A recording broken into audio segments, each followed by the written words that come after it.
Se você cresceu no Brasil nos anos 80, 90, tem uma coisa que você com certeza já fez. Você já entrou numa locadora de vídeo, passou o olho naquelas prateleiras cheias de capas de filme e parou numa capa que tinha um homem sozinho segurando uma arma, com cara de quem não tem medo de nada. Você levou para casa, colocou no videocassete e assistiu aquele homem fazer o impossível, enfrentar um exército inteiro sozinho e sair de pé no final.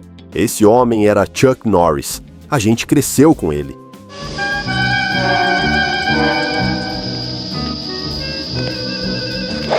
Na sessão da tarde, nas tardes de sábado, no sofá da sala com a família inteira. Depois ele apareceu no SBT toda semana, de chapéu e distintivo, fazendo justiça com as próprias mãos. E quando a internet chegou, o mundo transformou ele em lenda, o homem que ninguém conseguia derrotar. Nem nos filmes, nem nas piadas, nem na imaginação das pessoas. Só que a vida não respeita lenda nenhuma. Em março de 2026, Chuck Norris partiu, aos 86 anos. E com ele se foi uma era. A gente perdeu o herói que, no fundo do coração, a gente achava que ia durar para sempre. Mas o que ele deixou para trás é tão impressionante quanto qualquer cena de filme que ele fez. Uma fortuna de milhões de dólares, propriedades que parecem cenário de cinema, bens de luxo que a maioria das pessoas nem imagina que existiam, e uma família que agora precisa decidir o que fazer com tudo isso. Hoje a gente vai conhecer essa história de perto, a vida, o legado e tudo o que Chuck Norris deixou quando se foi. Mas antes de falar do que ele deixou, você precisa conhecer de onde esse homem veio, porque a origem dele é mais surpreendente que qualquer filme que ele fez. O nome verdadeiro dele não era Chuck, era Carlos Ray Norris, nascido em 1940, numa cidadezinha de Oklahoma, nos Estados Unidos. E a infância dele não tinha nada de filme de ação. O pai era alcoólatra. A mãe fez o que milhões de mães fazem quando o marido não dá conta. Segurou tudo sozinha. Criou os filhos com o que tinha, que era quase nada. Quem cresceu no Brasil dos anos 60, 70, conhece essa história. Não pela geografia, mas pelo sentimento. A casa simples, a comida contada, o futuro incerto. Esse era o mundo do pequeno Carlos. E é aqui que a história começa a ficar boa de verdade. Sem dinheiro, sem perspectiva, ele se alistou na Força Aérea Americana. Não por vocação, porque era o único caminho que apareceu. E o destino levou ele para o outro lado do planeta. Uma base militar na Coreia do Sul. Mas espera, porque o detalhe mais curioso dessa fase vem agora. Foi na Coreia que ele descobriu o karatê. Não como passatempo, como propósito. Aquela raiva quieta de quem cresceu sem nada encontrou um lugar para ir. Quando voltou para os Estados Unidos, voltou outro homem. Começou a competir e a ganhar 6 campeonatos nacionais seguidos, de 1968 a 1974, invicto. Ele até criou o próprio estilo de luta, o Chungkuk-do. Tudo que não teve em casa construiu no tatame. Só que campeonato de karatê não pagava as contas. A fama era no mundo das lutas, mas o mundo grande ainda não sabia quem era Chuck Norris. E esse encontro tinha nome e sobrenome: Bruce Lee. O que aconteceu entre os dois é o começo de tudo que você vai ver nesse vídeo. Em 1972, Chuck Norris recebeu um convite que mudou a vida dele para sempre. Bruce Lee, que já era o maior nome das artes marciais no cinema, chamou ele para uma cena no filme O Voo do Dragão. Não era qualquer cena, era uma luta no Coliseu de Roma. 2 gigantes, frente a frente, num dos cenários mais icônicos do mundo. Essa sequência entrou para a história do cinema de ação e colocou Chuck Norris no mapa de Hollywood de uma vez por todas. E não era um filmezinho qualquer, não. Nos anos 80, ele virou uma máquina de sucesso, desaparecido em combate, Força Delta. Filmes onde ele interpretava o herói que entrava sozinho no território inimigo e saía com todo mundo vivo. O roteiro era sempre parecido, mas ninguém reclamava, porque o que importava era ver aquele homem fazer o impossível. Isso mesmo, você tá lembrando certo. Só que pra gente, brasileiros, a história tem um sabor diferente. A gente não conheceu Chuck Norris no cinema americano. A gente conheceu ele na sala de casa, na sessão da tarde depois da escola, com pão com manteiga na mão, na locadora do bairro, escolhendo a capa mais bonita da prateleira de ação, no sofá, com o pai do lado, falando "esse cara é brabo". Era assim que o Brasil conhecia seus heróis, pela televisão, em família, nas tardes de sábado e domingo. Depois vieram os anos 90 e Chuck Norris apareceu de novo, dessa vez no SBT, toda semana, como Cordell Walker, Ranger texano de chapéu e distintivo que resolvia tudo na base do chute giratório.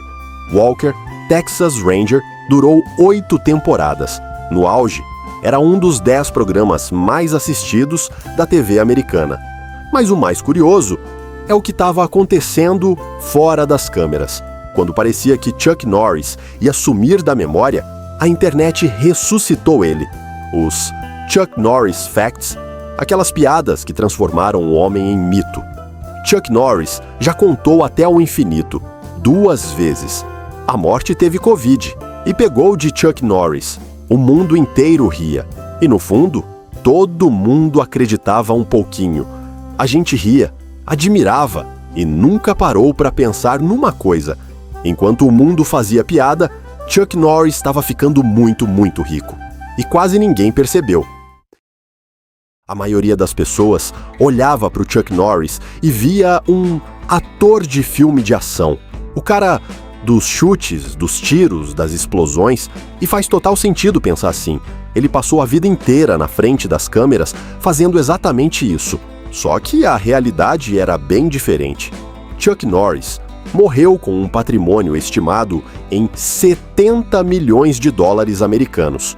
Na cotação de hoje, isso passa de 400 milhões de reais. Mas o impressionante não é o número, é como ele construiu isso tudo. Em silêncio, longe dos holofotes, enquanto o mundo só prestava atenção nos filmes. E aí vem o número que vai te fazer parar o que você está fazendo. Walker, Texas Ranger, aquela série que passava no SBT, gerou mais de 692 milhões de dólares em receita global, quase 700 milhões de dólares, de uma série de TV. E Chuck Norris não era só o ator principal, ele era produtor executivo, com participação nos lucros. Cada reprise, cada licenciamento, cada venda internacional colocava dinheiro no bolso dele, durante anos, em silêncio. E isso era só uma parte. Lá nos anos 60, antes de Hollywood, ele já tinha fundado academias de karatê nos Estados Unidos. E não eram academias qualquer. Celebridades de Hollywood eram alunos dele. Steve McQueen treinava com Chuck Norris. Isso mesmo que você está ouvindo. Depois vieram os negócios fora do tatame e fora das telas. Ele se tornou garoto propaganda do Total Gym, um equipamento de exercícios que ele promoveu por décadas na TV americana. Escreveu livros e fundou a C-Force, uma empresa de água mineral premium que, olha que curioso, era produzida dentro do próprio rancho dele. A gente já vai chegar nesse rancho. Pode acreditar, vale a espera. O homem que o público via como o ranger de chapéu era, na verdade, um empresário que construiu uma montanha de dinheiro sem fazer barulho. O tipo de riqueza que não aparece em revista de fofoca. Mas dinheiro no banco é só número. Espera até ver no que esse homem transformou essa fortuna, porque onde ele morava parece cenário de filme, só que era a vida real dele. Se alguém te contasse que existe um lugar no Texas com mansão de 17 quartos, museu particular, fábrica de água mineral e um jacaré de estimação, tudo dentro da mesma propriedade, você ia achar que é roteiro de filme. Mas não é. Era a casa do Chuck Norris. Prepara o coração. O lugar se chamava Lone Wolf Ranch, Rancho do Lobo Solitário. Só o nome já diz tudo sobre o dono. Eram 1.000 acres de terra. Para você ter uma ideia do que isso significa, são mais de 560 campos de futebol. Tem cidade pequena no interior do Brasil que é menor que o quintal desse homem. No coração do rancho, uma mansão construída sob medida em 1997. 17 quartos, 15 banheiros, mais banheiro do que a maioria dos prédios que a gente conhece. Mas a mansão era só o começo, e não acabou não.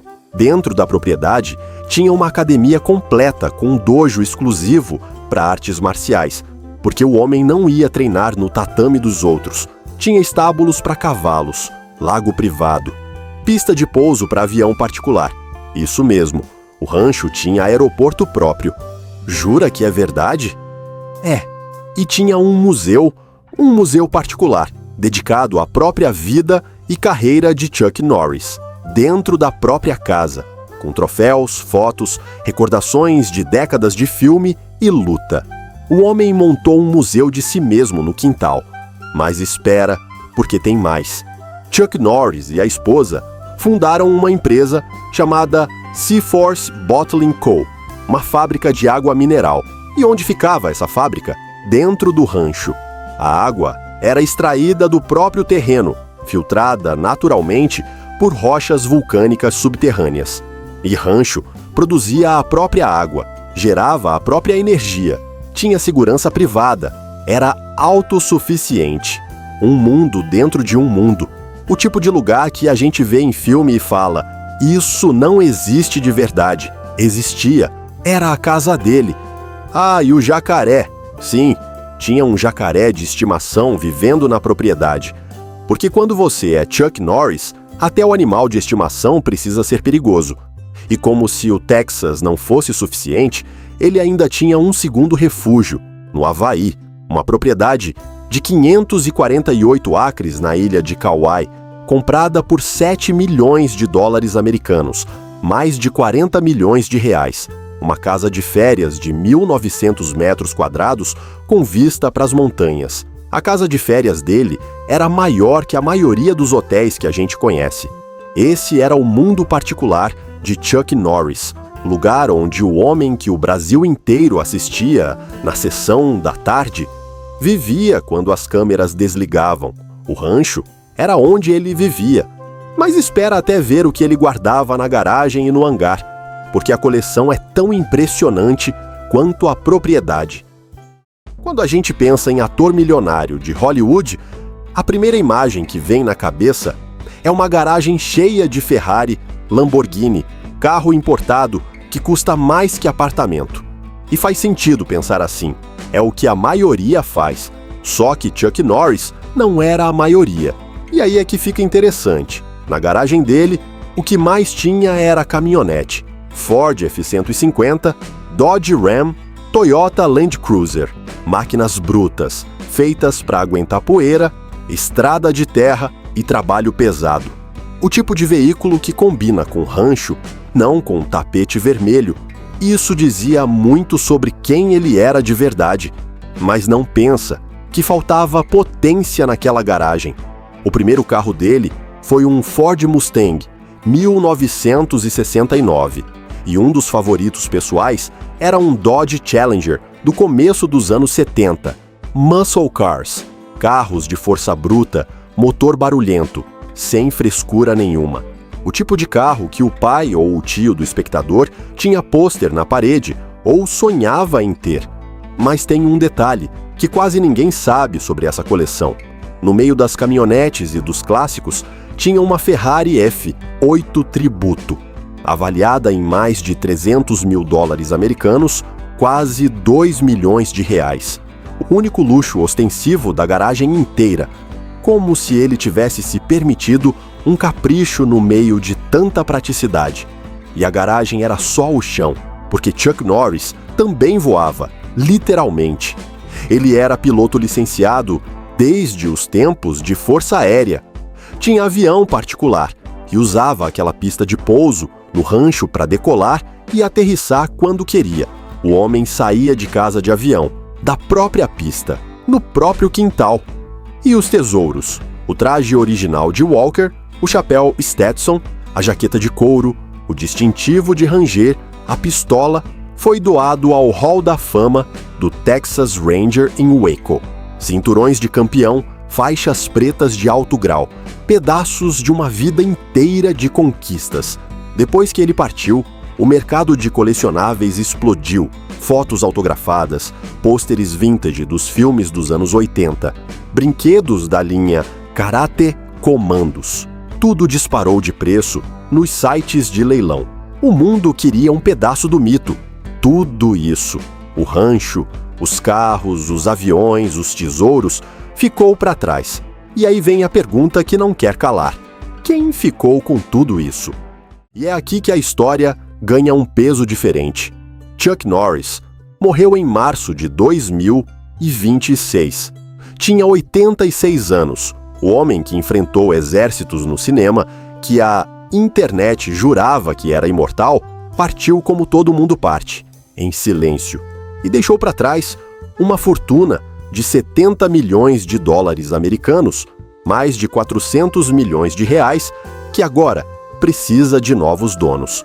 A esposa dele, Gina O'Kelly, casada com ele desde 1998, é a herdeira principal. Foram quase 30 anos juntos. Ela largou a carreira de modelo para viver ao lado dele no rancho do Texas. Cuidou dele nos últimos anos, quando a saúde já não era mais a mesma. O tipo de companheira que não aparece na capa de revista, mas que estava lá todo dia quando as câmeras desligavam. Mas a família não é simples. E é aqui que a coisa fica delicada. Chuck deixou 5 filhos. Mike, nascido em 1962, e Eric, de 1964, os dois do primeiro casamento, com Diane Holchek. Esse casamento durou 30 anos. 30 anos. E terminou nos anos 80, quando a carreira dele em Hollywood estava no auge. Depois tem a Gina, nascida em 1963, de uma relação fora do casamento. Chuck Norris só reconheceu ela oficialmente anos depois.